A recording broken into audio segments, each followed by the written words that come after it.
بسم اللہ الرحمن الرحیم۔ السلام علیکم۔ ابتدا رب العزت کے نام سے جس نے جان دی جہان دیا، اور درود السلام محمد والے محمد پر۔ آئیے ان کے ساتھ ناصر نقوی حاضر خدمت ہے۔ ناظرین، بڑی دلچسپ صورتحال ہے۔ کے پی کے کا مولا جٹ ان اسلام آباد، عمران نے ڈیل اور ڈھیل کو جھوٹ قرار دے دیا۔ آج کے ہیروز کو عمران کی موجودگی میں خطرہ لاحق ہے، یعنی آج کے ہیرو زیرو بھی ہو سکتے ہیں۔ تہلکہ انگیز شخصیت لیاقت چٹھا کہاں ہے، یہ تلاش شروع ہو گئی اس کی۔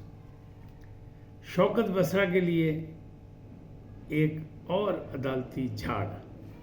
ان تمام چیزوں پہ بات چیت کروں گا آپ سے، لیکن پہلے آپ سے گزارش، آئیے ان کو سبسکرائب کریں، لائک کریں اور گھنٹی کا بٹن دبانا نہ بھولیں، بلکہ اپنی قیمتی رائے کا اظہار بھی اپنی شخصیت کے مطابق کریں۔ جی ناظرین، پہلی بات کہ آج کے ہیرو کل زیرو ہو سکتے، ان کو خطرہ لاحق ہو گیا۔ کیا مطلب ہے؟ مطلب ایسا لگتا ہے کہ میں ہمیشہ سے میرا ایک ہی موقف ہے کہ عمران خان کے ارد گرد جو ہیں وہ نادان دوست ہیں، چاہے وہ کارکن اور رہنما ہوں، چاہے وہ اپنا وکلا کی برادری ہو یا وکلا ہو۔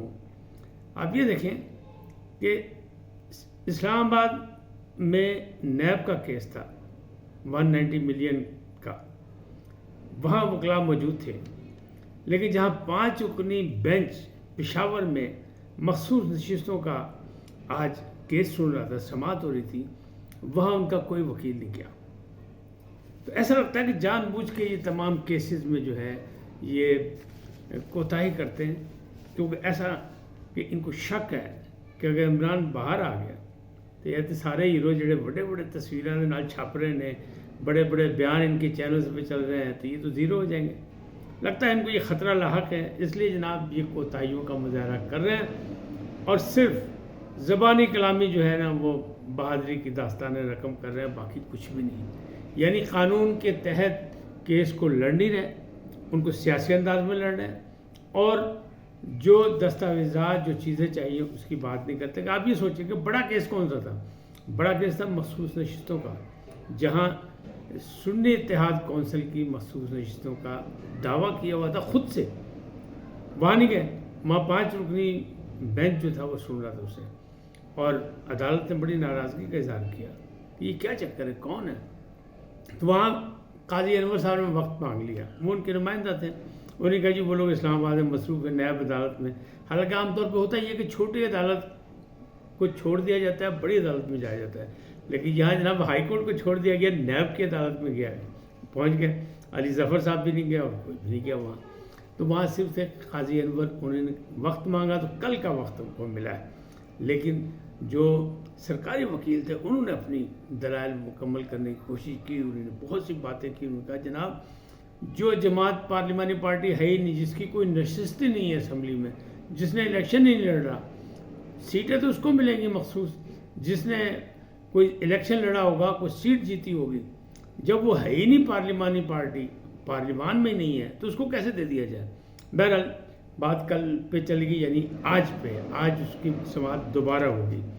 اب بات کرتے ہیں آگے کہ تہلکہ انگیز شخصیت لیاقت چٹھا صاحب، آپ کو پتہ ہے نا، انہیں بڑی جناب دور کی کوڑی لائے تھے، انہوں نے کہا راول پنڈی ڈویژن چ میں جناب تیس نیس کرتا سارا الیکشن کا رزلٹ، اور الزام لگا دیا تو انہیں چیف جسٹس آف پاکستان اور چیف الیکشن کمیشن میں۔ بعد میں جناب جب ان کا وہ غصہ یا جو نشہ تھا وہ اتر گیا تو کہنے لگے میں نے غلطی کی ہے، میں نے غلط فہمی ہو گئی، نہیں ایسی بات نہیں تھی، ورنہ کہتے جناب 70 کی لیڈ کو ہم نے 50 ہزار کی لیڈ سے ہروا دیا۔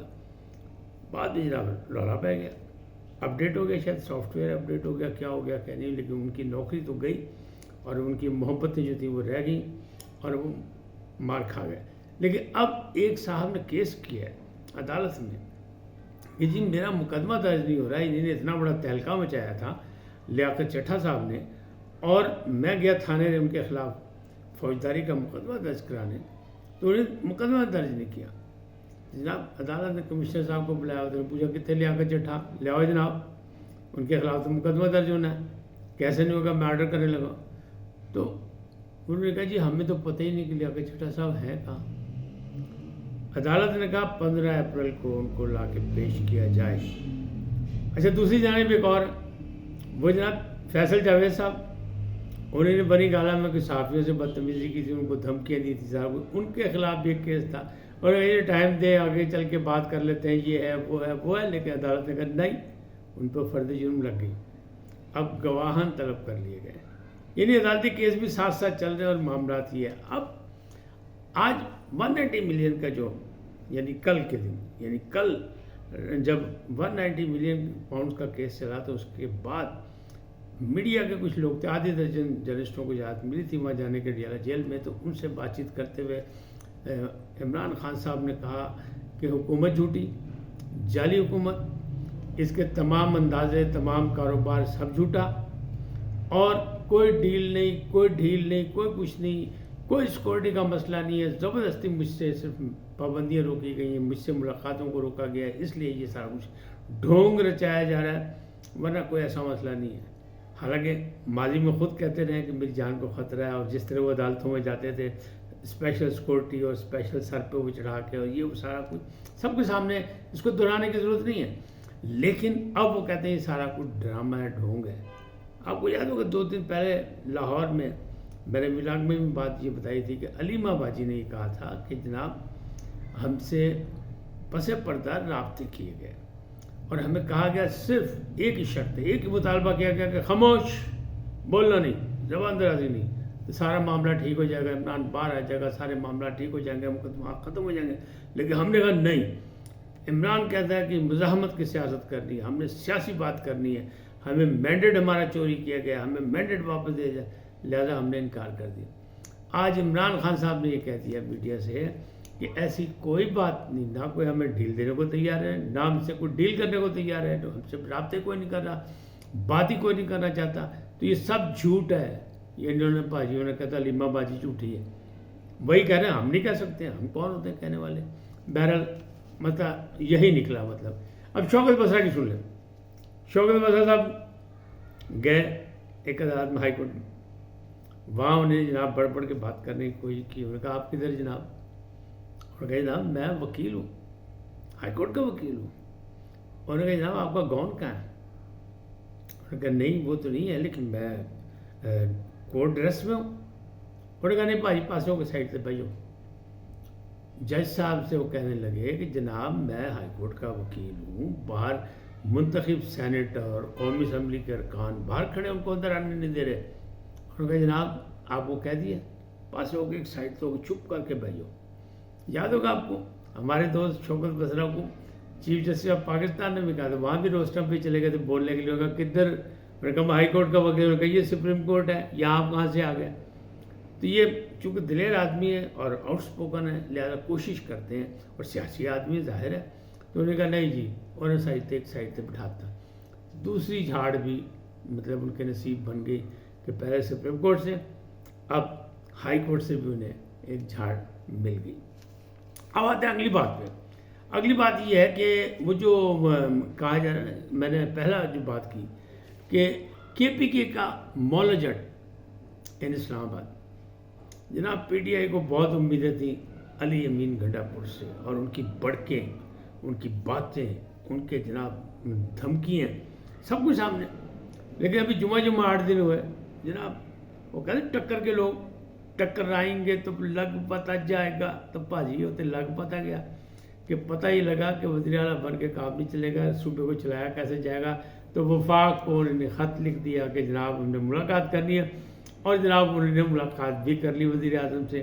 اور باہر نکل کے پھر یہ بھی کہا کہ یہ بہت اچھی ملاقات ہوئی، بڑی مثبت ملاقات ہوئی، ہمارے صوبے کے وسائل جو ہے پورے پاکستان کے لیے ہیں، اور ہمارے جو واجبات ہیں اس کو وزیر اعظم نے کہا ہے ہم آپ کو ادائیگی کرا دیں گے، آپ فکر نہ کریں. آئی ایم ایف سے مذاکرات ہو رہے ہیں، جو ہی وہ وفد واپس جائے گا تو ہم ایک خصوصی ٹیم بنا دیں گے، وہ آپ بیٹھ کے طے کر لیں، آپ کے واجبات آپ کو دیے جائیں گے. انہوں نے کہا جی ہم بھی سارے وسائل دینے کو تیار ہیں پورے پاکستان کی ترقی کے لیے، خوشحالی کے لیے کام. تو بھائیوں بڑکا کتنے کی ہیں؟ وہ جو کہتے تھے ہم وزیر اعظم کو نہیں مانتے، جعلی وزیر اعظم ہے، لہٰذا وہ سیریمنی میں نہیں آئے. انہوں نے کہا ہم صدر پاکستان کو نہیں مانتے. اب وہ وضاحت یہ کر رہے ہیں کہ جناب وہ آئے تھے پشاور، لیکن میں اس دن پشاور میں نہیں تھا، ورنہ میں ان کا استقبال ضرور کرتا. پھر انہوں نے کہا پھر وہ افسوس کرنے 4 گئے تھے, وہ پشاور نہیں آئے تو میں پشاور میں تھا. تو انہیں بڑی وضاحتیں کرتی کہ نہیں ایسی کوئی بات نہیں. تو لوگ یہ کہہ رہے ہیں کہ یا تو مولا جٹ پھونک نکل گئی, زمین پہ آ گرے, یا پھر ان کا بھی سافٹ ویئر جو ہے اپڈیٹ ہو گیا. اب یہ کیا ہے کیا نہیں, لیکن بات یہ ہے کہ حکومتیں ایسے نہیں چلتی, حکومتیں مل کے ہی چلیں گی. وہ کہتا ہے اگر مل کے نہیں چلو گے تو کام گڑبڑ ہو جائے گا, معاملات گڑبڑ ہو جائیں گے. تو اب صوبے کو چلانا ہے, اور صوبہ ہے بھی نقصان میں, پہلے بھی بڑے معاملات ہیں اور بہت زیادہ وہ, تو اب پیسے بھی چاہیے, فنڈز بھی چاہیے. تو وفاق سے انہوں نے ملاقات کر کے وزیر اعظم سے اپیل کی کہ جناب معاونت کرو, جان دو غصہ, میں وزیر اعلیٰ, مینڈیٹ میں نے ملے. انہوں نے کہا ہم مینڈیٹ کا احترام کریں گے. پھر داندھی کی بات بھی انہوں نے کہا داندھی ہے کوئی نہیں, ٹریبیونل بن کے الیکشن ٹریبیونل وہاں جائیں, جا کے بات کریں, جو بھی ہے جہاں کچھ ہوگا ہم ضرور آپ کا ساتھ دیں گے, آپ فکر نہ کریں. یہ ساری باتیں انہوں نے کی. انہوں نے کہا باقی بات وہی ہے کہ اگر مملکت کے ساتھ چلیں گے تو سب کچھ ہم تمہارے ہیں, کیونکہ پاکستان کی. اور انہوں نے کہا یہ بات علی امین گنڈاپور نے بھی کہہ دی. احسن اقبال ایک طرف کھڑے تھے, دوسری طرف امیر مقام کھڑے تھے. ان دونوں نے باتیں کی. یہ بہت اچھی ملاقات ہوئی اور ہم سمجھتے ہیں کہ یہ پہلی سیڑھی ہے, یہ مزید تعلقات آگے بڑھیں گے اور معاملات آگے ہوں گے. لیکن عمران خان صاحب کہہ رہے ہیں سینٹ کا الیکشن ہو رہا ہے جناب, مجھ سے ملنے نہیں دیا جا رہا, بازار لگے گا, بکیا ہوگا اور اس میں پیسے چلیں گے. پیپلز پارٹی بھی پیسے چلاتی ہے اور مسلم لیگ نون بھی پیسے چلاتی ہے. لیکن جب ان سے یہ کہا گیا کہ جناب آپ پہ بھی الزام ہے کہ آپ ٹکٹوں کے بھی پیسے لیتے ہیں, انہوں نے کہا نہیں ایسی کوئی بات نہیں, ہم پہ الزام غلط ہے, ہم ایسا کام نہیں کرتے. تو جناب بات یہ ہے کہ حکومتیں مستحکم ہوں گی اور پاکستان کے استحکام کے لیے ہوں گی, اور عوام کی بھلائی کے لیے ہوں گی, ترقی اور خوشحالی کے لیے ہوں گی, اور سب کو مل کے چلنا پڑے گا, چاہے بلوچستان ہو, چاہے سندھ ہو, چاہے پنجاب ہو, چاہے KPK ہو. اور یہ بات ثابت ہو گئی.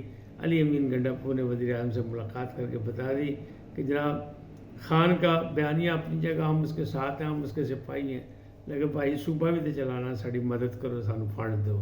اور انہوں نے کہا وہ جو افسران ہیں, جب حکومتیں چینج ہوتی ہیں تو افسران بھی تو ان سے کہا جناب آپ نے چیف سیکرٹری کا ایک نام دیا شہاب علی شاہ صاحب کا, تو آپ کو موجودہ ندیم چوہدری صاحب پسند نہیں ہے. تو انہوں نے کہا نہیں وہ تبدیلی ہوتی ہے اور ہو جائے گی, اور وزیر اعظم نے یقین دہانی کرائی ہے کہ آپ ایک سسٹم کے تحت 3 نام بھیجو, اس میں سے اپروول ہو جائے گی سارا کچھ. بہرحال ایک اچھی موو ہے اور مل کے چلنے کی بات ہے. وہ کہتے ہیں رل کھاؤ کھنڈ کھاؤ. آج اتنے, پھر ملیں گے نئے موضوع کے ساتھ. جاتے جاتے آپ سے درخواست, آئیے نا ان کو سبسکرائب کریں, لائک کریں اور گھنٹی کا بٹن دبانا نہ بھولیں. اپنی قیمتی رائے کا اظہار اپنی شخصیت کے مطابق کریں. اور جاتے جاتے ایک اور ریکویسٹ کہ اپنے حلقہ احباب میں سے شیئر بھی کریں, تو میں آپ کا خصوصی شکر گزار. سدا سلامت رہیں, اللہ نگہبان.